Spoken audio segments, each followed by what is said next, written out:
Do you know what happens to a toad when it's struck by lightning? The same thing that happens to everything else. Welcome to the Sunday Movie Marathon. I'm Max. I'm not. And this is episode 76. We alright? Yeah. Oh, good. Yeah. Yeah. Living life. Living la vida loca. Wow. This has As been a always. long day. It's been a long day, and it's about to get longer. We just came off of watching the X-Men movies, so we're really fresh on those, really raring to go. Mm-hmm. And it's going to be, well, we're going to try and shoot for a shorter time on a time crunch because we've got things to do. We do. Yeah, it's like quite a busy week for everyone, so we've managed to condense the entire experience into one day. God. So not really talking about anything else. Maybe next week, who knows? Yeah, we probably have more time. Yeah, we got a couple things to talk about, like worst person in the world we saw. Me and Darcy watched that show Heartstopper, so we would like to talk about that, but I finished Ozark. Yeah, so it should be a good one. In the next episode. But this time, we're talking about the acclaimed series of the first three of them, because they made a lot more in the X-Men original trilogy from started in the 2000s or the year 2000. And we're like, turn of the millennium, need more superheroes, X-Men, we're going to do it. We're very familiar with these movies, because I definitely am. I wouldn't say I'm super familiar with them. I've seen them all before. I've seen the first one a few times, and I think I've seen pretty much the entire franchise except for Apocalypse and Dark Phoenix. Oh, those are the best ones. Yeah, these are the only three that I have seen, and I don't remember watching them because I was really young. So I may as well just say no, I don't remember them. Yeah, I feel like I watched all of these pretty recently, maybe in the last year or two. I don't know. I'm quite fresh on them. And maybe I wanted like my opinions to change, but I don't think they did. I think they stayed pretty much the same as I've always felt about them. Yeah. Staying true to yourself, Max. Yeah. So, I don't know. I guess we should kick it off. The first one. Yeah, go ahead. Yeah. So the first one, just called X-Men, directed by Bryan Singer. The film is it's all about these two mutants, Rogue and Wolverine, who come across a private academy for other mutants run by Charles Xavier. And it's kind of about them who are kind of going against this bad guy called Magneto, who is trying to capture one of them and steal their powers to take over the world, kind of. Wants the mutants to be free and not discriminated against, so he's got to kill all humans to do it. Yeah, because it's like a political thing in the film where people with power want to get rid of mutants. It's sort of like a very obvious allegory for like, I think the LGBT experience with the whole it was very like, symbolic, thing, wasn't it? Like, it's very symbolic of all that. Like, they have like a talk at the beginning where it's like they're in this big conference room and it's like parents should decide whether they want their children to be in school with mutants and all this other stuff that's like sprinkled throughout the series. There's very clear allegory to tie that into the LGBT, all that stuff. I think it's very much wearing its that on its sleeve. I think it's very obvious, isn't it? But I mean, I kind of like that about the series as a whole, because otherwise it's just like about superheroes and like people with superheroes, which is kind of like what like the Marvel movies have kind of devolved into like now. Like a lot of those are just like, yeah, here's a superhero and you're going to watch them fight the bad guy and then that's it. They don't really have much more to say about like the other topics, I think. But when I look to like the X-Men movies, I don't know, I guess that's kind of something I like taking from them. Otherwise it's like, yeah, it's just, if you can't take anything more from that, it's just like spectacle, and I don't think that's what these movies were initially about. I think these films are quite dark. Well, it literally starts in like the Holocaust, right? Yeah, that's how they open up this series. Pretty Poland. ballsy move. Yeah, Wiping it all up with Magneto in like a camp. I think Auschwitz. It seems that way. I think that's what they because they go into it a bit more in, I think, Apocalypse. I don't think you guys have seen that. No. No. I mean, I'll spoil Apocalypse for a little bit, but he like Go ahead. Oscar Isaac is like a blue guy, and he takes Magneto to Auschwitz, and he's like, you have so much potential, Magneto. You could do things you couldn't believe. And he's like, oh fuck, and he like has a breakdown in Auschwitz and destroys the place. Nice. But this, I feel like it really starts off like super dark, and it's like he's being pulled Yeah. away from his mother, and like it's just so much screaming, and like, it's really disturbing. Yeah, and it goes on for so long. It's like this visceral. You just have to sit there and experience this. It's vile. Yeah, and then it's like instantly followed up by Rogue's backstory, which is also quite dark. She's like goes to make out of her boyfriend and sucks the life out of him because that's like her power. Yeah. She like nearly kills him. That is horrifying. Yeah, It's like could you you think he's imagine? gonna let up for a little bit, but it's like no. Onto this next part that's just as fucked up as that last Yeah, part. it doesn't let you breathe for like even a second. But that's what I really like about this movie, I think. And I mean, it's not like amazing. I think it's quite campy. A lot of it's very silly. But like that's kind of what I want from a superhero movie. You don't want these movies to take themselves too seriously, like they're kind Yeah. of doing nowadays. Yeah, this kind of came out of the time where comic book movies were still quite fresh. Like, obviously they'd been out before, like Superman and Batman had been around years Mhm. before, but it was like the first time at least a Marvel property was given this much money and attention and made into a huge blockbuster.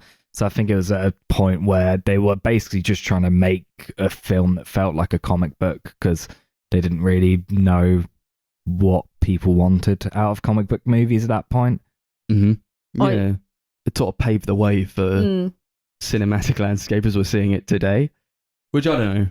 This could be a good thing or it could be a bad thing. I guess it depends how you feel about. I don't know. I like the era how it of is. it, actually. You can tell that this movie is from like the 2000s because it has the Sam Raimi title sequence effect where everything's all Yeah. like. I can't even explain it. Like, if you have seen the Spider-Man films, you know what I mean? It's like going through.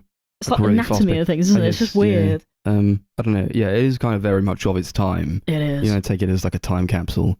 I don't know. I I appreciate guess, it, like, though. You let it disturb you or not. Yeah. Like you're cool with the fact that this was directed by Bryan Singer. I don't know. It's a bit Well, like- I don't think anyone's I don't cool think with it really that. comes but... into it, but it's like No, it's but yeah, it's fairly well directed. But it's like Can we? it was kind of made by a creep, like a can we go horrible into guy. that? Like, is that something that we should even? I don't really know what Yeah, to talk like- about with it. It's like he was a terrible guy. I'm glad he's not making movies anymore. Yeah. Yeah. But I got to admit, I do like this movie. Yeah, I mean, I'm we're not not going to going say to lie like, about it. he was are the we? only guy who could have done it, because he definitely wasn't. But he had he's definitely going for something. I don't know. It's definitely the one that kind of launched this kind of stratospheric reaction to like superhero movies, I think. Yeah, like so many sprung from it afterwards. Just ridiculous. I don't know. I kind of liked how like kind of goofy it was. I don't know. I just appreciate that in a film because you don't really get it nowadays because they always take it too Mm-hmm. seriously almost. I mean, it has a definite style, I think. Yeah. It's got there's a lot that's like really impressive with like the cinematography and like when they introduce when they introduce Magneto, he's like played by Ian McKellen. He's like shrouded in the shadows and like you only hear him, you don't really see him. Yeah. It's like such a sick introduction. I think they do introductions to these characters really very well. Mm. You got Yeah, they do. Rogue and Magneto and Wolverine, Charles Xavier, all these guys like now and who are like ubiquitous in culture. Yeah, like especially Logan, like played by Hugh Jackman. I feel like that's like he's like, one of the most like famous film characters of the last couple of decades. Yeah, whenever someone talks about the X-Men, that's probably like the first thing that most Yeah. people will say. Because he's like basically the forefront of this trilogy. Mm-hmm. Yeah, let's be honest, he kind of is. But there's a good reason for that, because he's really interesting.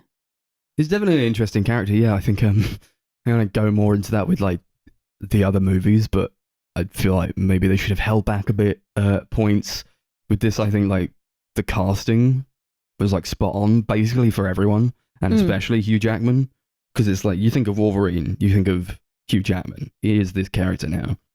Yeah, that I is don't know how true. they're gonna like do it. I don't know if they're going to recast Wolverine when they put him in like the MCU, or when they put the X-Men in the MCU. I don't know.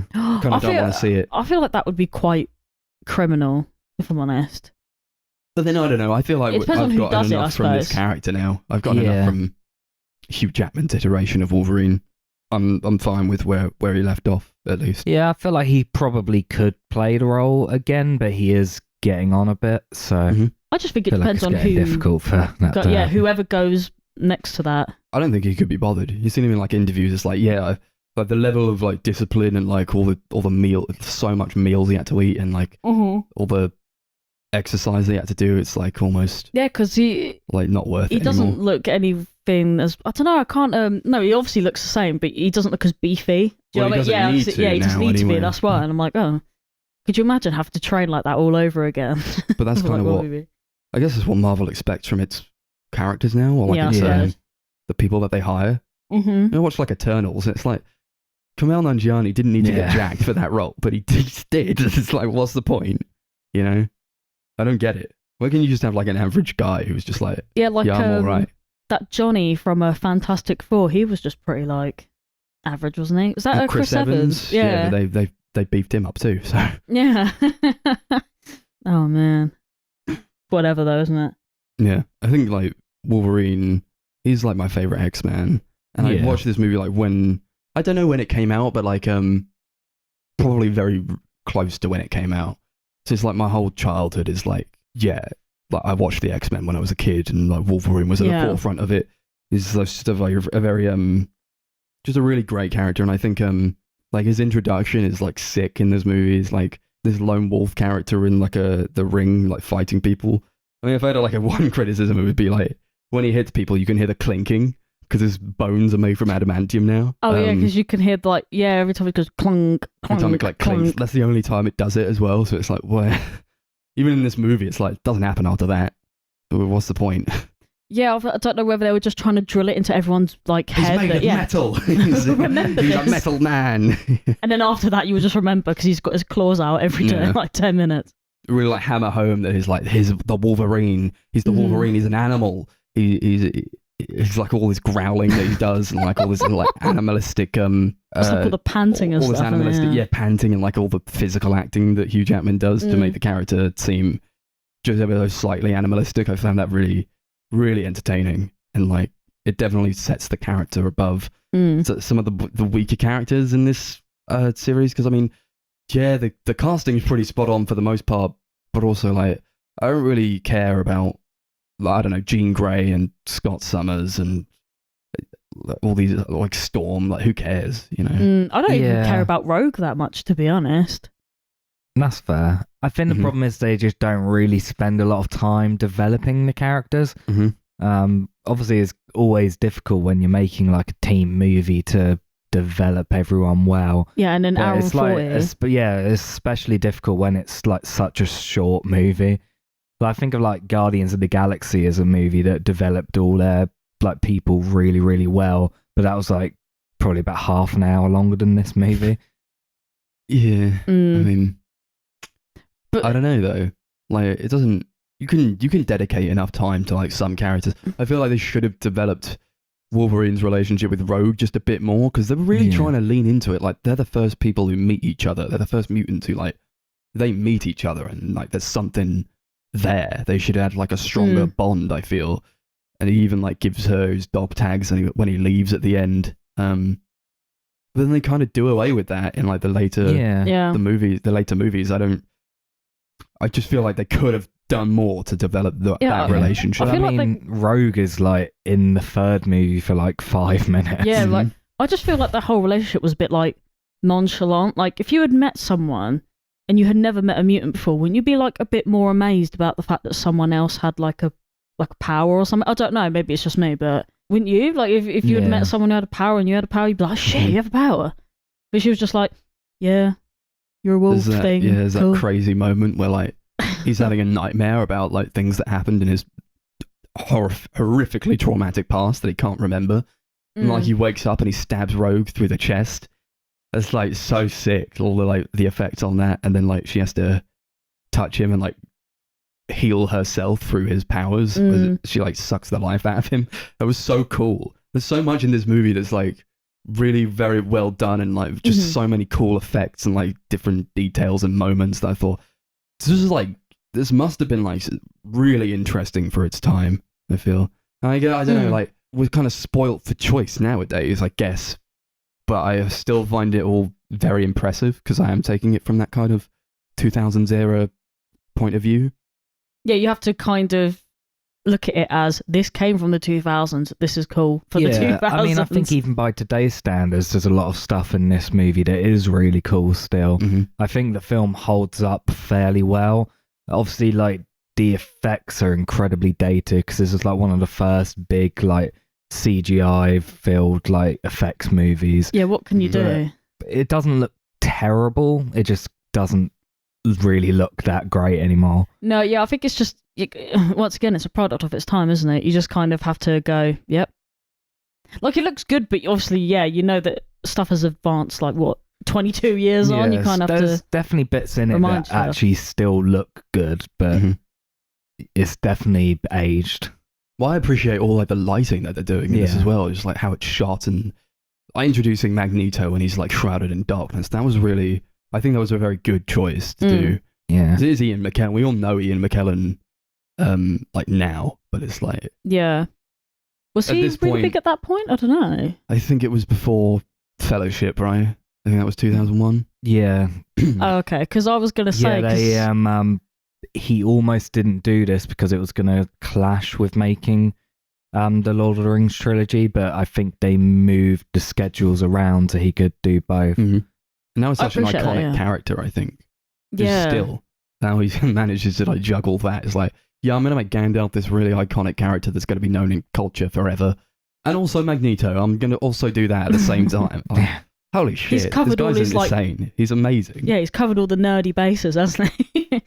And I like Magneto as like a character because it's like on the one side, he's not even wrong for what he wants. He just kind of wants like solidarity between mutants and like for them to be treated fairly. He goes about it poorly.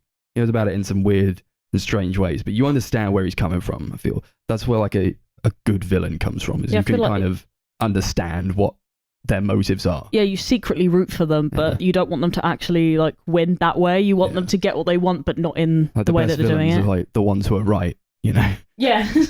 Yeah, they're kind of almost anti-heroes in a way. I feel like Magneto is a great example of someone who's like right on the edge of like a straight up villain and an anti-hero. He's kind of like drawing a line between the two. You got this kind of backstory between him and Charles as well, because they founded like the X-Men together, and like they really go back a very long time. And they develop that over the trilogy, and then more so over the prequels that they do as well. I really like their relationship. Even in this movie, you can tell they know each other, and they've known each other for ages. Yeah. Yeah, it's interesting because although they are like technically up against each other, they also are kind of friends at the same time. Yeah, it's still I think that's a really interesting dynamic between them. Like, there's obviously the shot at the end with them like playing chess together. But I guess you kind of have to. You can see it from both sides of it. Like, you have someone who wants to steadily control people's powers to a way that they can like kind of blend into society a bit better and use it for the good. But then Magneto's like, do you know what? We shouldn't have to be like that. We should just be our people. We should just do what we do. And I kind of see it from both sides of that. It makes sense. Well, they respect each other a great deal. Yeah, of course they do. I think, you know, yeah, when you found a school and you like teach all these people and stuff, I feel like you kind of you just have a mutual respect for how the other side sees it, I suppose. As Magneto's just a bit more flamboyant with it. He's like, I'm gonna recruit like mutants, and I'm gonna make myself a Bond villain base, like underground, made of stone, and like so much metal everywhere. It's like, how did you? I don't know. You can't really think about like how they get all this stuff. It's like these people must be obscenely rich. Like Charles has a mansion, like all a jet, and all these like all this stuff, like experimental knickknacks Cerebro, and stuff. And like Magneto's built this like lair. Like, how do you do that? Yeah. There's a lot of really great practical effect work, I think, throughout, like especially in like the sets and costumes and stuff, and like the makeup on Mystique, which is like insane. Fucking crazy. Apparently consisted of 110 custom designed prostheses, which took 9 hours to apply. What, every day? Yeah, and like the actress couldn't drink wine, use any skin creams, or like fly the day before filming, because all of those could have caused her body chemistry to change slightly, which would have caused the prosthetics to fall off. So she was like under a really strict like thing during the making of the flying. movie. Wow. Iconic character design. I do think Rebecca Romaine plays her very well. And I don't know, I guess like she was more of like a if you've got it, flaunt it type of thing. And it's like in the later movies, it's like, well, if you could just change into whatever you want, then like, why don't you? And she's like, well, we shouldn't have to hide. Yeah. And was obviously leaning more into like, I think, just like marginalized groups. Yeah, having to be proud of who they are and things, which it makes sense. I also like Wolverine just like as a character and like his backstory as well. There's something intriguing about a guy who's like 100 years old and he doesn't really know where he comes from. Or how old he actually or how is. old he actually is, yeah. Yeah. It just like takes him going to find people or like accepting that he belongs in like a family, I guess, instead of like this lone wolf type character that he's always kind of been. I kind of like that whole angle where like he goes and he finds people that he can connect with. I guess that starts with like, that's why I was like so upset that like nothing really happened with like his relationship with Rogue. Like that could have been something you could have developed it a bit more with like him and Charles, who like kind of should know a bit more about him than he knows about himself. Yeah, like they could have been closer, like even as like really good friends, or you know what I mean, like he could have been like a dad figure or something. Do you know what I mean? Like some sort of level of care That's is in something there. they kind of go into. They in try Logan. it, but it doesn't go very far, does it? He's just like, I'll look after you. That's it. He should be like this old geezer, I feel. He should be like kind of codgery. I don't know. And yeah, that is something they kind of go into with Logan a bit more. Okay. Or like a lot more, I suppose. But with this, I don't know. I guess he's just like this young guy. They don't know how old he is, but like they try to force this thing with like him and Jean. Like apparently like he really likes her for some reason, and they don't really tell you why. I guess because she's hot. And it does come out of nowhere as well. Yeah, was it because he woke up and she was just there, like saving him, quote unquote? So he's like, look, it's my savior. She never like gives him anything that could indicate that she liked him back as well. Yeah, it doesn't make any sense. I'm with Cyclops. I'm with Scott. And he's like, but what if you were with me? Which is, it's such a weird thing as well, because I remember as a kid I was always like, oh yeah, Cyclops is so cool, like he's like the coolest thing ever. And then watching back these movies I was like, Cyclops was a bit of a bitch. Cyclops is lame. He's the worst one. I still kind of like him, but I think he's a character with potential because he's kind of got a cool power, but I don't think he's done well in these movies at all. I just I don't think they utilize him like at all really. He's just kind of there to be like, don't get with my girl, she's my girl. And that's what I felt like he was just there for. He was there for the rivalry more than the fact that he had powers. Like he used his powers like 3 times. Yeah, like come on. I kind of don't like his power.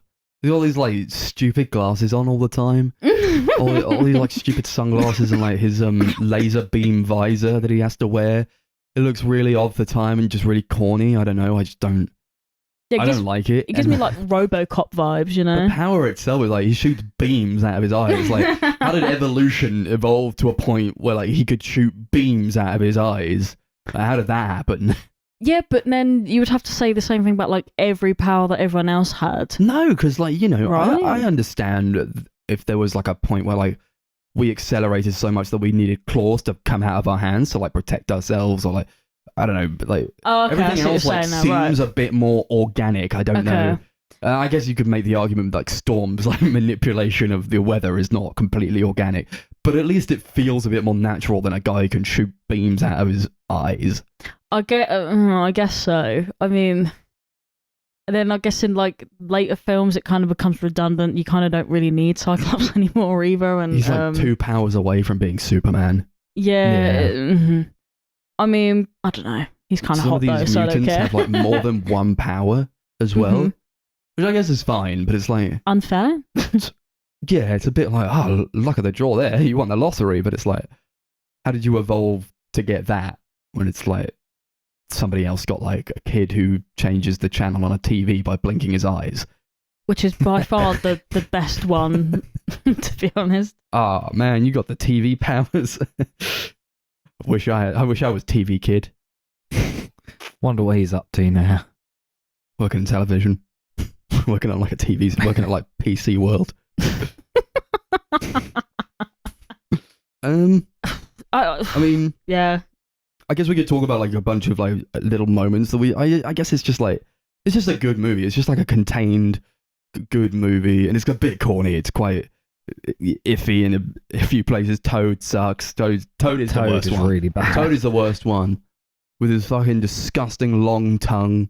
His jaundiced skin and his green hair. He looks jaundiced. I don't know. It's a bit weird. I don't know. I don't really understand him, to be honest. Yeah. It's a couple technical things I wanted to talk about briefly. I really loved the film's usage of colours. Mhm. I'm working on a video at the moment about film colour palettes, and I was just like noticing loads of different ones throughout and how they were being used, and I thought it looked really great. Mhm. And on a more negative note, I felt like a lot of the editing was not that great. There was like a lot of really random, like quick cuts and shots, and it just kind of got a bit disorienting in some of the action sequences. Yeah, I felt like that about like all the sound effects as well. Like I get that it's meant, I know they're trying to go for like that comic booky like whoosh, swing, ding kind of noises, but they're kind of jarring, to be honest. Like I'm like, oh, I don't need to hear clunk or whoosh or whiz every 5 seconds. Yeah.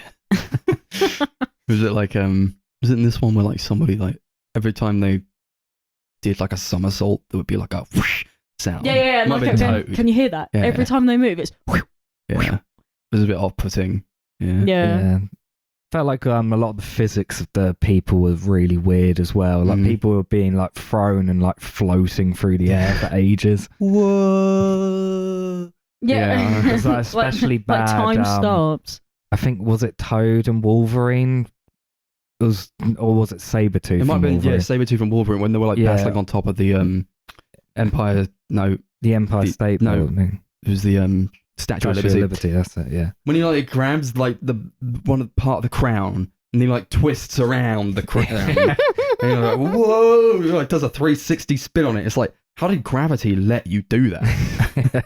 Just like hanging onto it with his claws. Yeah, I have a feeling that it's just That was funny though. I think I was really quite enjoying this movie until like the third act. And then I kind of felt like it sort of fell apart and it just became a bit too goofy.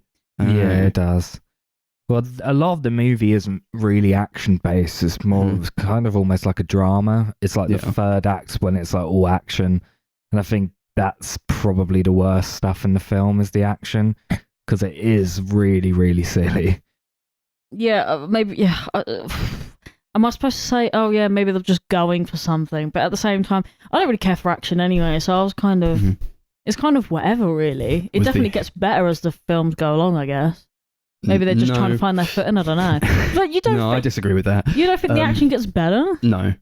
Well, it gets a little bit better than this in the second one, but I feel like there's more of it.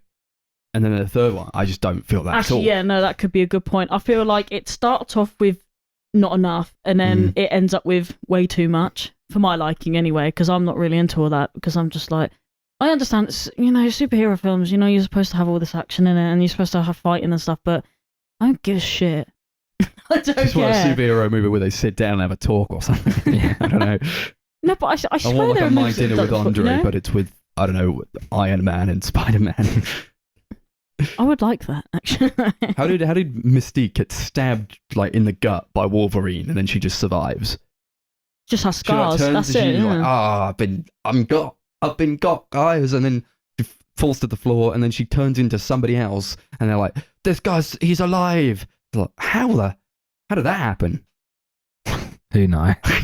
See, it's just, this is one of those things though, is that every time I think about like questioning something in the film, I go, but then I'd have to question this and this and this, and I'm like, I just don't want to get into that because the whole film just becomes redundant if I keep questioning all this stupid stuff. But then I also had the bad habit of asking questions and then having them answered like literally 2 seconds after I went, oh shit, yeah, okay, that'll do it. Apparently, according to Hugh Jackman, they cut the film down a week before it came out. Originally, it was supposed to be 2.5 hours, and they cut 47 minutes out like the week before it was due to come out. I bet there was like stuff in there that was. Is there like an extended edition or something? There is, but it's only like 10 minutes longer. Oh, I don't understand. Because I thought maybe there'd be more footage of stuff that they've taken out, which seems like more Toad. Maybe that's what 47 minutes of Toad. Oh my god. Yeah, I don't know if that footage is out there or whether it was just scrapped entirely, but yeah, I just feel like with 47 minutes worth of footage, I feel like they probably expanded on something or added something in that now they've taken it out, it just kind of loses a bit of the film to it, but I guess we'll never know. Should we go on to ratings? Sure. yeah. Rate it out of Toads. Sure. Yeah. I love that guy. Yeah, I like this movie. It's not my favourite in the series, and it's far from my favourite superhero movie even of this time. But it's a good movie. I'm glad I rewatched it, and I'll probably watch it again at some point because it's a fun film. I give it 6 Toads out of 10. It started it all.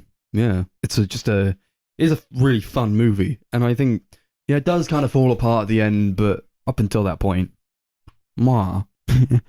it's pretty goofy, but it does introduce a lot of like really great characters, a lot of really good actors doing very good jobs of it. I'll give it 7. I'll give it 7 Toads out of 10. Yeah, it kind of felt to me like a throwback to a simpler time in superhero movies where you didn't have to watch 20 other movies in order to understand the movie that you're gonna go watch next year. So I'm gonna give it 7 Toads out of 10. Ooh, awesome. X2, here we go. X2, X-Men United. Electric Boogaloo. It's from 2003, so 3 years after, directed again by Bryan Singer. And it's about... I like that sound effect. It's about the X-Men again, and they're back. And it's kind of about this guy, William Stryker, and he's like, I'm gonna kill all mutants. So it's like the inverse of the first one where Magneto wanted to make everyone mutants. This guy wants to kill all mutants. So they gotta stop him. William Stryker is a guy who kind of... It's alluded to that he has something to do with Wolverine's past. We learn that he basically gave Wolverine his adamantium skeleton. Mm-hmm. And everyone's back again. You know, you got your Wolverine, your Professor X, Magneto. Oh, he's there too. Storm? You betcha. What do we think of this one? Yeah, this one's great. Mm-hmm. Cool. Yeah, it was okay. Yeah, it was okay. Not as hyped for it. I did enjoy it, don't get me wrong, but I felt like there were parts of it that kind of like wandered off for me, in which I also wandered off because I think it's almost too long. I mean, you guys can disagree because you probably will, but I don't know, I just felt like it didn't need to be as long as it did. No, I agree with that. Mm-hmm. Oh, okay, yeah, cool, thank you. Right, yeah, because there was just points where I just thought this could finish. Yeah, it's like 2 hours 10 or something. Yeah, It's the 2:10, longest 2:15. out of this trilogy. Yeah, probably you could have cut a few things out of it. I don't know. It's just, yeah, it's a bit bloated, but I think most of the time I'm having a very good time with it. I think, it does delve a bit deeper into like backstories and mostly with Wolverine, who's the guy you want to see. You want to see this guy develop a bit more because he's so cool. You get a really great opening sequence where like Nightcrawler goes into like the White House and tries to like send a message for like mutant solidarity or like it's like mutant freedom now. Mutant freedom now, yeah. And that was all really great. I thought such a fun. It's a scene where like you watch it the first time and you're never going to forget about it because it's very unique. I feel with all like and his power is really interesting too, where he's just like this guy who can like teleport to different places. Like leaves like black smoky wisps that's my wherever he favourite goes. part. All those effects were like really well done. It's like they're just like looking in corners for him, and then he just appears out of nowhere, and then when he disappears again, they're like shooting at it's a dust bit or whatever, corny. and it's like, what the It is fuck? very corny, that scene, because you could tell he's just like on a wire, and like, everything kind of slowed down a bit as he's like somersaulting. But it's you trying to take like the corniness with just the fact that it's a really interesting concept. Yeah. Yeah, I think their design and effects are all really, really great in that scene as well. I think he's quite a cool looking guy as well, actually. Like in terms of he's got that whole mystique thing going on where he's just With this shade of navy, yeah, like and all he's these just like caked scar and stuff. tattoos on Yeah. himself. He looks cool. I Yeah. like it, and he's very religious. That's what Mhm. his like scar tattoos are meant to be. But That's interesting to kind of I get think it's like quite cool. a mutant who's religious, who's like he's evolved more so than like his evolution's been sped up to a point, but he still like believes in a god and like Mhm. religion and all that. Yeah. I don't know. I feel like we got enough from that though. They didn't go so heavy in with it. I don't you feel only like need they these needed things to. sprinkled No, Yeah. they about, didn't yeah. need to. Yeah, you just see like the odd sod here and there, and you're like, oh, okay. Because I don't know. It's kind of one of those things you don't really want to just like make it all about his religion. No, Yeah. there's a lot of it's about Wolverine's origin. Yeah, a lot of it. Whereas you get like a lot of flashbacks where Wolverine's remembering. He's like, "What happened to me? What did you do to me, Striker?" And he's like, I see you, Wolverine. We were bros back in the day." And he's like, "Tell me what you know." And you get all these like weird, trippy flashbacks, and like coated in like green, where he's coming out of like the tank, and he's just been like injected with the adamantium that's like coated his bones, and like all those scenes were like horrifying. I thought Yeah, it's I'm like really cringing. cool to see them in like a movie from this time, where it's like I don't know that they go so hard in with it now Yeah. to like have a flashback of like, or even just a scene where like, because Wolverine's like he gets up, he's like naked and like covered in blood and like Screaming. he's horrified, he's just trying to get away. Oh, it's really cool. And you see like as a character is like what led him to be who he is and where he is now, in such a way as you kind of don't need an origin movie with it, but they made it anyway. No, I felt like that scene was enough. Yeah, Mm. of course it is. Magneto's not the villain in this one. It's Stryker, who Mhm. was like the army general who basically put the adamantium into Wolverine. Yeah, was he just experimenting to find? Was he finding cures, or was he just experimenting for the sake of it? I don't know.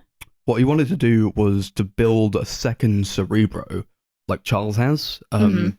And then he wanted to get. There's quite a convoluted plan of his actually, where he's like he wants to get Charles in Mhm. Cerebro 2, so he can use his son, who was a student of Charles's, and like Oh yeah, he to got control fucked up, the and then like he wants his son to control Charles to kill all the mutants in the world.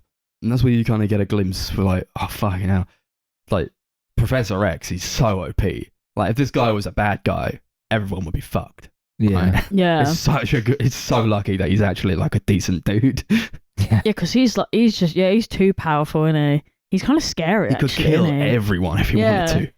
All it takes is a big round room where he can magnify his powers. Yeah, That's like one of the craziest things in Logan, where he's like an old man who's like, his brain's, he's kind of like got dementia Yeah. or something, so he can't control his powers properly.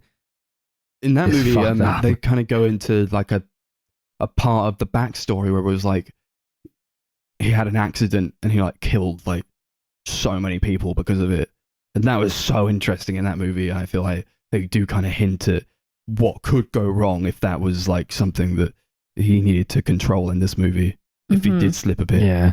And like, is it Magneto changes it for him to kill all humans, and they like, there's like Yeah. shots of like loads of humans dying, and they just never And they're all- really and they're all acknowledge that. screaming.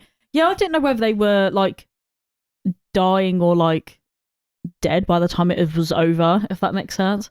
Like they're just screaming stops and they go, "Oh, that was a weird headache I just had." Just so many babies died, probably. Yeah, Yeah, like, probably. Jesus. Stryker who's tied up outside and he's going insane. Like his brain is melting essentially. He's like, wow, this is affecting him like that bad. Imagine like what it would do to like smaller people. And, like, Oh my Yeah. god, People that yeah. couldn't handle it, and I guess it probably did kill a lot of people. It's really fucked up. It's a really horrible thought, actually. I really liked how they had Magneto basically join the X-Men. yeah. He was basically, although he's still a bad guy, he was kind of, because they're fighting for the same cause, he was basically fighting on their side. So he I did thought that become was an like anti-hero. I thought that was an interesting development of the character. They Mhm. kind of show that he's not like a really evil, like horrible Mhm. person, and I really liked that. Yeah. See, I never thought he was like truly evil. I think Mhm. he just is flawed. I didn't want to say misunderstood because I hate using that kind of word, but it's true. I think I He's think they want to say misunderstood, but I like, could fix him. don't you dare. Yeah, I mean, still like a really great performance from McKellen. And yeah, I don't see him as like an evil guy at all. I just think he's somebody who went a bit too far at certain points. I don't know. At and certain points, I feel at like certain almost points- all the time. but yeah, Yeah. He does have what I think is the best scene in this whole trilogy, where he says to a guard, "You got too much iron in your blood," and then pulls the blood out of his body and turns it into like iron like platforms that he can jump on. Yeah, and he could like break all this like glass and stuff. Oh, sick. That scene is just insane. it's really cool. I feel I don't know, almost feel like he could have done that beforehand though. Like it didn't need that much, but like I guess if he could just do that anyway, like he wouldn't need to be there in the first place. Because in the Yeah. later movies, it's like Apocalypse teaches him to pull metal from literally anywhere. So it's Yeah. like you could be basically as powerful as Jean Grey if you wanted to be. Mhm. You just like need to look for it. But yeah, that scene was fucking insane. I thought. Just like the way the blood comes out of his body as well. Yeah, it looks like little Really good use like- of like effects. It's like this kind of weird. It's like floating. yeah, Yeah. horrible stuff. I think a lot of the like CGI effects and stuff in this movie look pretty decent. Definitely looks a lot better than the first one, I think. There's still a few bits where they're quite dated, but I think for the most part it holds up really well. Mhm. Yeah, definitely. I mean, I always feel like there's like something off about like fire effects in movies, like when they're done through like CGI. You can Yeah. kind of always tell, unless you can't. I mean, but like a lot of the time, I guess it's like if you can't tell, you can't tell. Yeah, but yeah. it's like in this, you could definitely tell like the character of Pyro, who's got the flame power, and he's like, you know what? I'm the most powerful mutant of all. It's like you didn't need to say that, did you? Because you're not. And then he like flames a bunch of police officers. Like, why does nobody shoot him? He's like, I'm gonna kill one police officer at once with my flame powers. And it's like they just stand there like, I'll wait for him to kill me. They're gonna wait with my gun out, just like wait for him to kill all of my police friends. Yeah, I didn't Great. understand that. Like, someone could have just ended him right there and then, but they just chose Nah. not to. They even had the gun on him. They were like, don't do it, kid. I don't want to shoot you, even though I've just shot your friend there. They shoot Logan like point blank in the head. Oh, fucking hell. It's madness. That scene It is was just like, absolute madness. And it just doesn't. Yeah, I just don't know. The CG was just like, it's very iffy. I don't know. But then before that, they're like going to Bobby's house. So like they go, it's like this really weird way of just being like, Boston? My parents live in Boston. And they're like, cool, Bob. Cool, all right. I don't I know guess we'll why go that and was see- a line in I there. guess we're going to see your parents then, Bobby, for some reason. So like go to see his parents, and then like they really hammer home with like, this movie is about like being like gay. I guess Oh, yeah, it's 'cause about what's it's that about one? being from like an LGBT community or like more marginalized community where like his parents are like, his mum's literally like, have you tried not being a mutant? Yeah. Yeah, well, Sure. they kind of bring it up earlier that his parents don't know that he's a mutant. They just think he's like some fancy prep school or Mhm. something. Yeah. You I would like how his brother was like so jealous about his Yeah, that ice he- powers that he he dropped him into the snitched. police. What a bitch. People got shot. Yeah, like, and Wolverine got shot in the head because of you. didn't he? So that pyro guy, he like basically sets the house on fire, doesn't he? But they're in the top room in the corner. So does anyone get them? No, he doesn't set the house on fire. Oh, he doesn't set the house. I thought he did. throws flames through the house that would definitely set it on fire, but it doesn't. It doesn't. Oh, okay, right. That's where I got a bit lost. That makes no sense. Yeah. Sure. Was the part where Charles is in Cerebro, and like Wolverine is there with him. He's like showing him all the mutants. And he's like, "Oh look, we're not as alone as you thought we were." Because he's just like, I was like, that kind of hit home. It was like, it was a really nice moment where he shows them like all like basically all their family. Yeah. Or, like, what could be their family. There's this guy who's like gone his entire life just being like a lone wolf type of guy. There was a good editing transition towards the beginning where he goes to Alkali Lake and he finds nothing. He's just like in like this desolate snowscape, and then it cuts or like it fades from his face to like the face of a wolf with like blood all over its teeth. I thought that was like a really interesting editing choice there.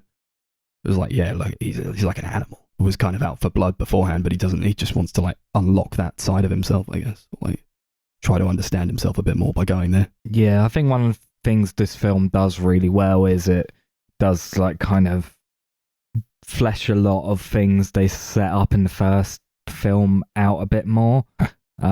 I feel like the first film kind of just feels like just an introduction to these characters and to this world and the story, and this kind of feels like them actually doing something with all that. Well, yeah, I guess they had to sort of keep fleshing it out. Mm-hmm. Yeah. I just, because if you're going to have the progression, I guess you're going to have to keep on telling their story, right? You want more character moments. Yeah. There's a really great sequence where like they invade the school, and the president's like, "Oh, all right, Stryker, I guess I'll give you permission to invade this school and take all these mutants." Like these children. I'm like, fucking hell. I mean, that could have been goofy, but it was actually like a really interesting and like really well choreographed scene. Yeah. Like Wolverine just goes fucking batshit. Oh, and then you got all these like students with all their different powers kind of No, showing TV them off. Kid. They shot TV Kid. They did. It's like he was watching a show that detailed animal behavior, and it was like, oh, the mother arrives too late to help the baby, so like it gets taken, and that was like that's like an interesting. I always like when movies do that kind of thing where it's like this juxtaposition between like what the characters are watching or consuming versus like what's actually happening within the movie. Because Wolverine has to like defend all the kids. It was okay though, because he came back in the next one. I nearly said that, but I decided to hold off. What, TV Kid? Yeah. He never dies. No. He's the most powerful one of them all. I don't know. So much like screaming and yelling from Hugh Jackman, who's just like really going in with like all the growling and all that, like skewering that guy against the fridge, Yeah. screaming in his face. Oh yeah, and then there's like holes in the fridge, and I was like, shit. Like, that could be Then they so heat- annoying. Like if a character did that, it's just too many times. But I don't know, it just really works with this character who's like always described as animalistic and like an animal. Ratings? Yeah, I guess there's not really a lot to say. No, I thought because Chris is looking at his laptop, I thought he was gonna like come up with something, and then we No, were just it's like, like- okay, we'll just. I was reading through my notes to see if there was anything else to add, but not really. No, the only thing I had written on there was about There's Bobby, still, like, but I couldn't be bothered to talk about him. There's still like the thematic elements from like the Mm. first movie, that carry on into this one. So they just flesh out a little bit more. It's like the same. It's kind of just like the same kind of story, but like the inverse a bit. Yeah. Where this is more about fleshing out characters and establishing I feel like a this world. Yeah, you got to Yeah. set up the final things that happen. I feel like If that this makes is sense. in some ways almost like the first film again, but beefier, lot less silly, and like just on a bigger scale. Mm-hmm. Yeah. You got Wolverine 2. Wolverine 2, the woman who like had the adamantium fingernails. Who does nothing. I was like, That is they've true. cast a person of colour, they've cast an Asian woman. Mm. Doesn't speak. She's there to like Mm. be Stryker's secretary and then get killed. And then like when she dies, like she's alive for just long enough to realize what's happened. You realize, oh, she's just like a pawn in this game, and she was just a victim, and then she dies. It's like, I guess we were kind of supposed to be happy that she was like a bad guy and died, but like, But it was actually that quite was kinda sad. like, ooh. Yeah, it was. I don't know, that was quite sad. Like, it was a bit, And that it was was a bit it. iffy. She was another victim to that horrible, like, Yeah. the sound effects where, like, he injects her with the metal and she just goes He clonk. had an anti, yeah. And I actually found that funny rather than, like, being upset. There was another part where you were like, how are these immortal beings supposed to kill each other? And then like, he does it. Yeah. Oh, that's how. Okay. Inject her with the adamantium.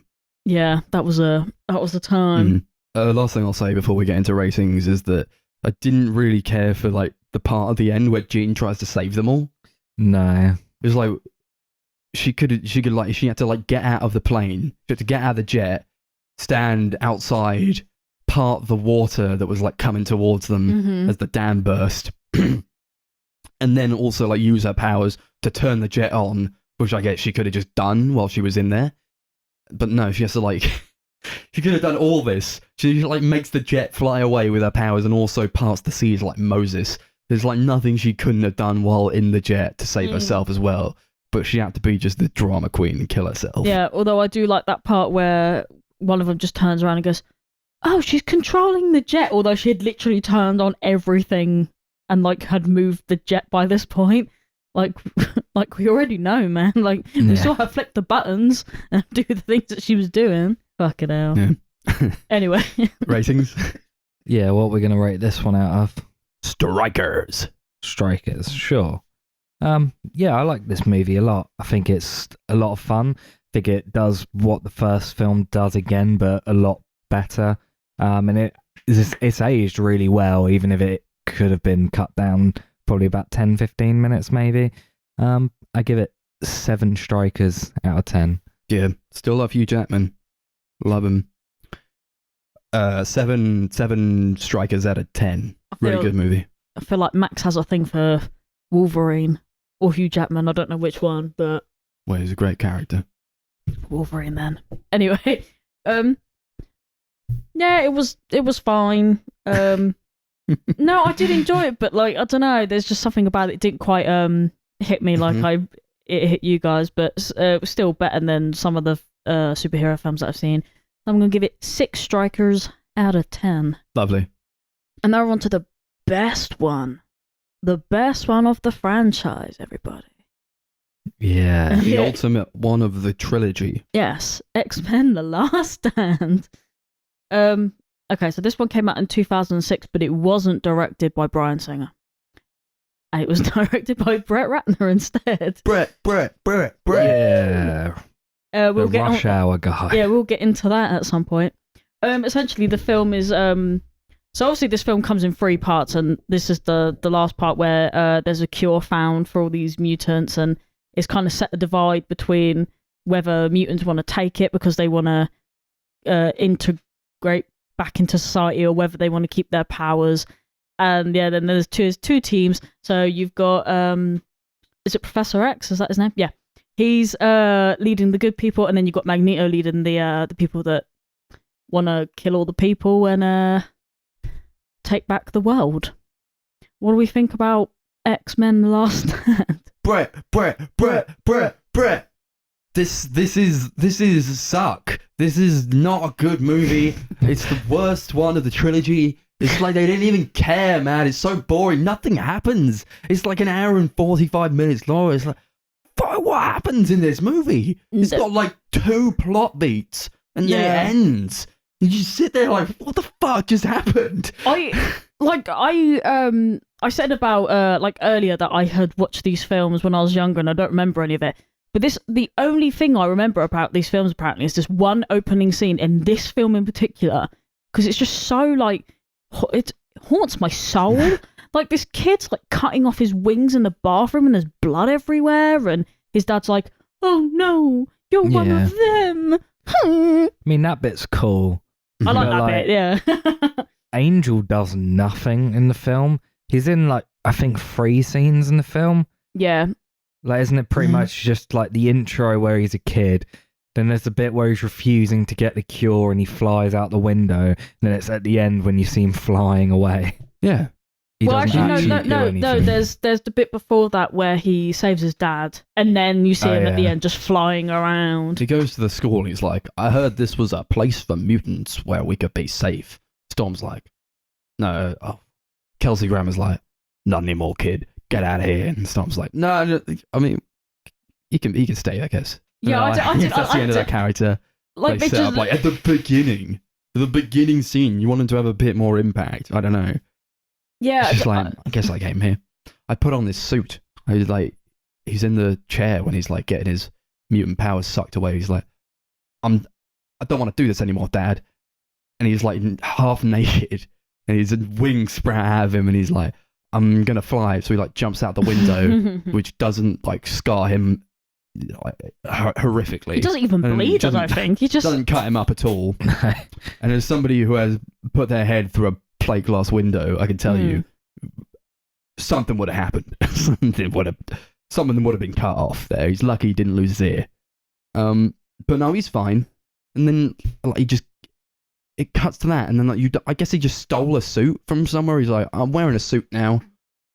Like, where did he get the suit from? He's like, I'm Angel, and I heard this was a place where I could go. I'm like, okay, where'd you get that suit from, man? Like, nothing happens with his character. No. I think it's a real shame as well because if you have an opening scene like that, I was like, oh okay, maybe we'll get some cool stuff from this guy. It's just like, no, he just has His majestic, arc is beautiful like wings. to save his dad from falling from a building, and then his dad's like, I guess the mutants are all right because my son to save me from falling off a building. Like as if he shouldn't have loved his son just because he's his son. Doesn't make sense. Yeah. For some reason, the film has two opening scenes, like two different scenes that could easily be the like opening scene of the film, but just like strung together. Because you got the scene where Charles and Eric go to see Jean Grey as a kid. Oh yeah. It was like, yeah, that's how it started, actually. I completely forgot about that.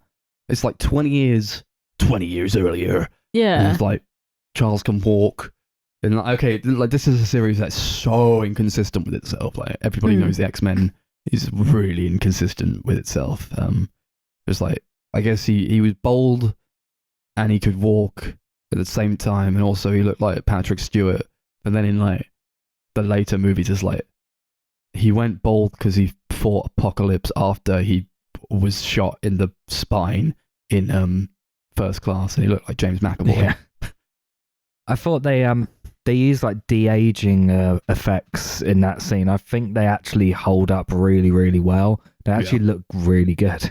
It does look good, yeah. Yeah, you can still tell that it's like artificial and it's been tampered with, but it's not like really distracting. It's not like that one scene in X-Men Origins Wolverine where he's like standing on a field. Yeah.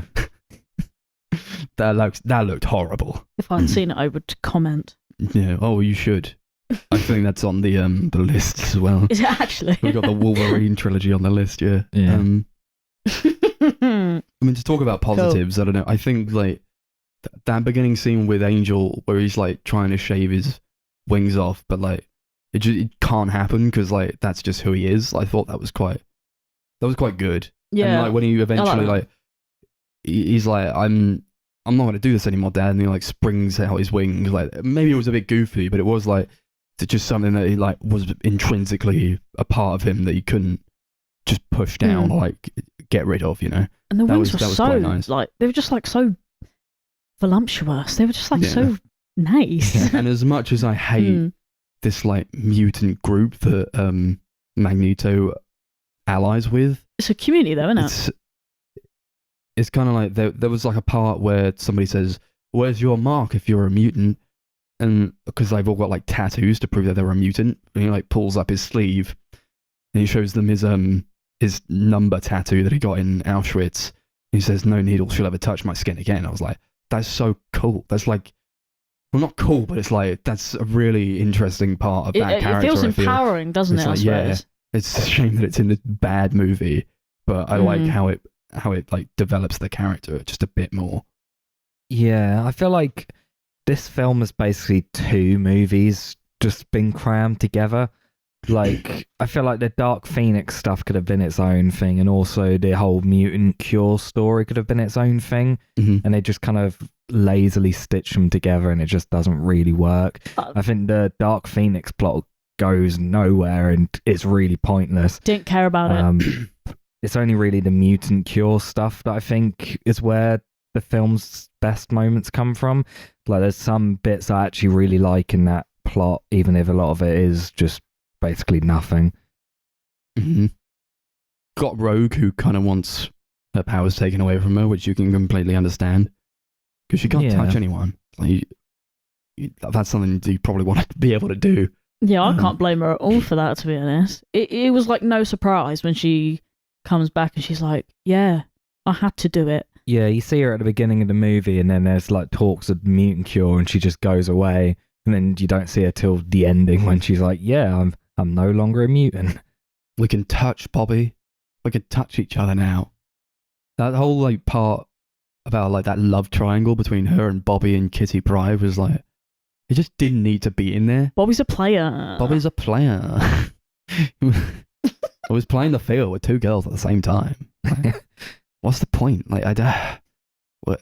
And then she's like, Rogue is like, yeah, I'm gonna do this because I can't touch Bobby.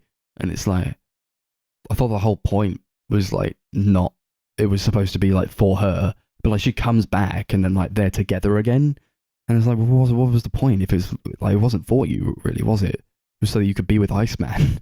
Yeah, I don't know why, or maybe I don't know whether they were going to justify it with like, oh yeah, but you know, there's two good reasons why she would get it done, but then even Wolverine's like, oh, if you're gonna go and do it, just do it, but don't do it for a boy, do it for you. Like, do you know what? Wolverine's a G, and he still is a G. Yeah. Yeah, I know.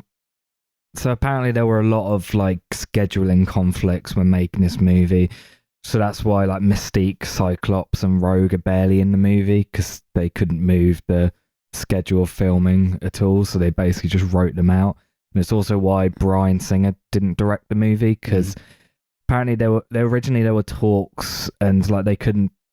Fox and Bryan Singer couldn't like really work out what they both wanted from the film. So he was like, okay, you put it on hold for a bit. I'm going to go make this new Superman movie and I'll come back after that. And as soon as they found out he was doing a Superman movie, they were just like, now we're doing it without you. And they kind of just then rushed the movie into production and rushed through it. Has anyone seen that Superman film? Yeah. Is it good? It's a movie. Cool. It's better than this. Oh, okay. Well, it's still not very good. No, but I feel like this doesn't warrant much competition, so I probably shouldn't comment on that. But yeah, I liked all the scenes of Cyclops being like a proper little emo, and then he just like dies. I guess he couldn't be in the movie anymore. We'll kill him.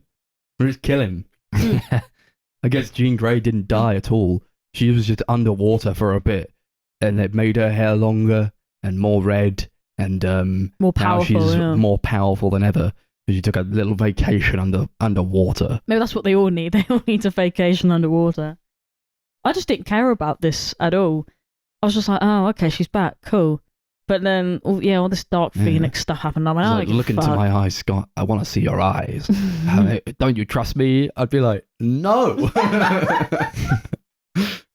You just came out of the fucking ocean. Yeah, you didn't even die. I ain't seen you for a really long time. Why would I trust you? And he gets got. Fuck. That whole and it's still like the insistence that Wolverine loves Jean for some dumb reason. Like, we're supposed to be like really emotional when like she's at the end like destroying everything and Wolverine has to kill her even though he loves her so much. It's like, who cares? He's like, I just love you so much, Jean. You're great, Jean. I love you. It's like, why do you love her? Why do you? There's like that really weird like make-out scene when she comes back and like, they're just trying to make it like really hardcore and sexy, but it's not. I don't know. I feel like, you know, when you're watching a film like that, don't they at least be? I wanted a reason. I just want to, like, one reason why you fancied her so much. Like, do you think Is it? Yeah, is it because she's hot? Yeah, but just say that then. I just wanna know why. Like, you can't just plant it and be like, no, there's no reason, not even a single reason. I just don't get it. I just don't see the dynamic at all. But then I didn't really find any of the like love connections to be very like. They're not that solid. Yeah, and they're not believable to me. I didn't sit there and go, oh no, I'm so upset that Jean and Cyclops are buried together. Oh, so sad, so sweet. Yeah. Who gives a fuck? Yeah, a lot of these characters who die in this movie. So, Professor X who dies, torn to shreds he was. Madness. By the Dark Phoenix. It's like, what? What? That scene was like, it was so uninvesting. Like, she's in her house and like tearing the whole place apart. It's like, what? Should I really be caring about what's happening here when like it's just like a CGI blur? It looks disgusting. Yeah, and then, like, he turns his head a bit, he looks at Wolverine, he smiles, and then he's torn apart. Like, that was so stupid. And I really like that character as well, but like, I just felt nothing when he died. Yeah, another goofy kind of way to go, though, isn't it? I guess if it's not serious, you're not really going to take it all that serious either, are you? No. Like, oh, he smiled and he got torn apart by this CGI. Cool. Yeah, well, I don't know. Fox had originally intended this to be like the last film of the trilogy and to make it just like 3 movies and nothing else. But obviously, in post-production, they kind of decided, nah, we'll do some more. And they had to go back in and re-edit and reshoot a load of stuff, including that post-credit scene where it turns out he's alive. Which How did he survive his discombobulated, How did he survive being torn to shreds? Yeah, I don't... We'll never know. To particles he was. Yeah, I don't... Yeah, did someone, like, remake him? I don't understand. A big part about this movie that doesn't work is, like, this ranking system that they've got. But, like, there's a mutant who's like... They're like, Jean Grey is the only class 5 mutant I've ever seen. Like, how do you go about, like, rating people? Yeah, what does this mean? Based on their just mutation, based on their superpowers. It's like, that was weird. Why is there a mutant who that's like their power? Like, I can tell what rank a mutant is. They're like rank 1 mutant. Yeah, how is that helpful to Yeah. Also, anyone? Also, I can run really fast. I have that, and I can rank mutants. It's like, is that a mutation that you have, or is that just like something you kind of feel like you could do? Yeah, I feel like you could How run did fast. evolution occur within you so that you could rank by number a mutant based on their ability? How does that make any sense? It's lame. I'm shrugging because there's nothing to say about that. She's just she's just a bit of a shit. Yeah, it's like a non-character. Yeah, It's just there because they need like a way to rank mutants for some reason. They can put them on top trump cards, and then at the end, Magneto's like, there's supposed to be this guy who's like really for mutants and like mutant kind, and they're all brothers. He calls them brothers, but then like he's at the end and like they're at Alcatraz, and he's like, wait here guys, because the pawns go first. In chess, the pawns go first, and he lets all the like level 1 or 2 mutants go first to like get themselves killed by the army. So didn't you like love these guys? Aren't these guys supposed to be your brothers? I feel like with this movie, they don't really understand the character of Magneto, and they kind of try and make him like really evil and bad, which he wasn't in the other 2 movies. And I feel like they don't really give him like a sense of like loyalty either. Like Mystique gets turned into a person, and he's like, "Oh, what a shame! After all you've done for me, you're scum to me now." And it's just like, okay, you're not one of us anymore. Like, oh really? What, you guys were mates? Yeah. You guys really loved each other or something. I don't know. Like, fucking hell. You just do away with like your best friend for nothing. Yeah, and it wasn't even her fault either. She did that to save your life as well. Really misunderstanding the character here. Yeah. There was like a small part where he's like, somebody says that like they're glad that Charles Xavier is dead, and he says Charles Xavier did more for mutants than you'll ever know. And it's like, that small bit is still there, but it's just not. I wish they'd have done just a bit more with it to like make us understand like that they actually still respected each other. Instead of this guy who was just a villain. I don't know. Yeah, it just feels really lazy. I feel like they kind of they did give up though, didn't they? They just kind of shoehorned this film in to finish the trilogy off. Which, fine, whatever, but it's shit. Some of the The film was really, really expensive to make. It was at the time when it came out, it was the most expensive movie ever made, with a budget of 210 million. And I think you can tell some of the effects, like a lot of time and money have been put into them. A lot of them do still look good. I think that Golden Gate bridge sequence cost 1/6 of the budget. It was like 35 million. Yeah. And that actually looks decent. But, Yeah. It's also nothing they couldn't have done with like miniatures. Yeah, instead they decided to construct a full-scale section of the bridge that was the size of a basketball court, and then they used computer graphics to put the rest of the bridge in the background in. So they couldn't have just done that without making a basketball sized. Yeah, they could have done like a table-sized version of that, but for some reason they went all out. That just doesn't make any sense to me.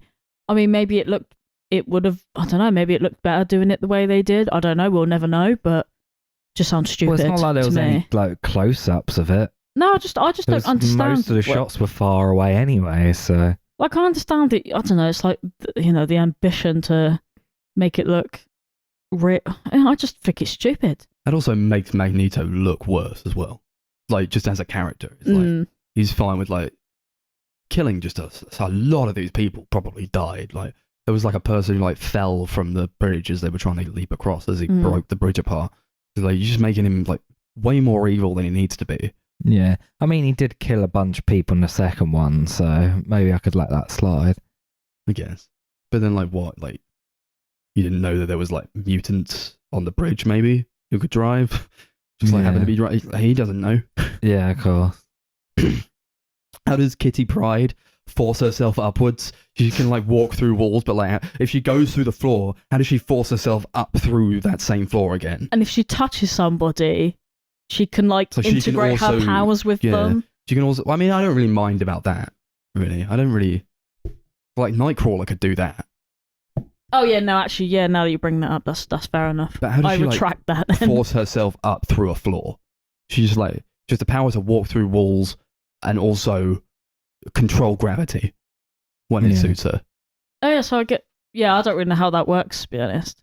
Also, Juggernaut was, like, really shit character. He's this guy who's like, I can build up enough momentum and then I just can't be stopped. I'm unstoppable. The thickest British accent I've ever heard. Like, if you were charging against Juggernaut, you could just step to the left a bit and like he wouldn't be able to get you. You just outmaneuver him really easily. I feel like he shouldn't have been a problem. Yeah. Ratings? Yeah, sure. Yeah.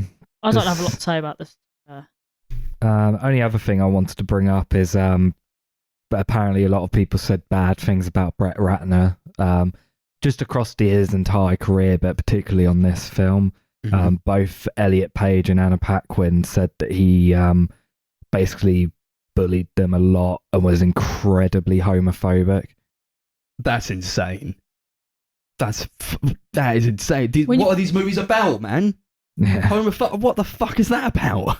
Well, maybe he just took it at face value and went, this is just about mutants. About superheroes. Yeah, this film was clearly made by people who didn't understand the movies. Yeah, it's got like a conversion therapy angle to it. Yeah, you want to become one of us. One of us. Yeah. One of us. Wasn't it written by the same people who did Apocalypse and Dark Phoenix?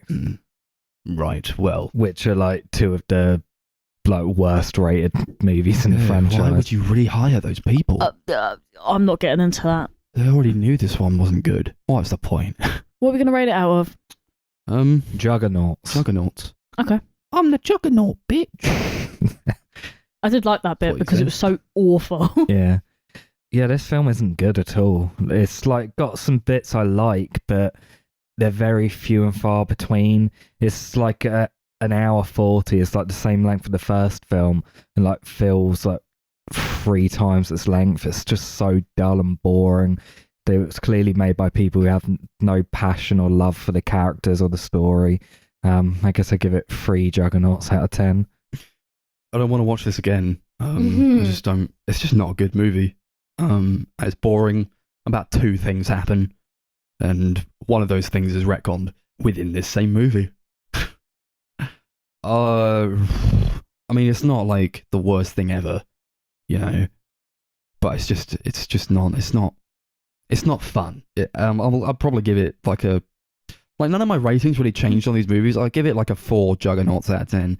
I don't think any of my opinions or like ratings really changed on a second, well, not a second watch, but like on a most recent watch. I just kind of feel the same as I always have about these. Like the first 2 are really good, and the second one just doesn't. You don't need to watch it. Yeah, I won't watch this ever again. 4 juggernauts out of 10. Awesome. That's that. X-Men. Done it. It's all the X-Men movies. We got another one to do. Another X-Men? No, another maybe trilogy, maybe something else. Who knows? We're going to spin the wheel, and it'll tell us what we're going to watch in the next episode, on episode 77. Apologies, this is a shorter episode. I imagine next week we'll probably make up for it. Yeah, I maybe. can imagine next one could be like 4 hours long. We're just busy people. What does the wheel say then? What are we going to watch next week?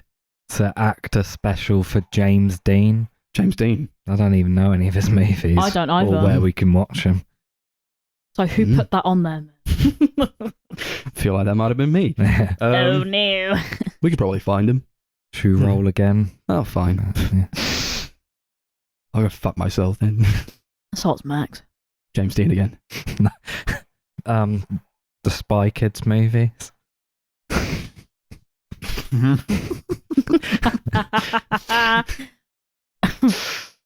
don't even know what to say.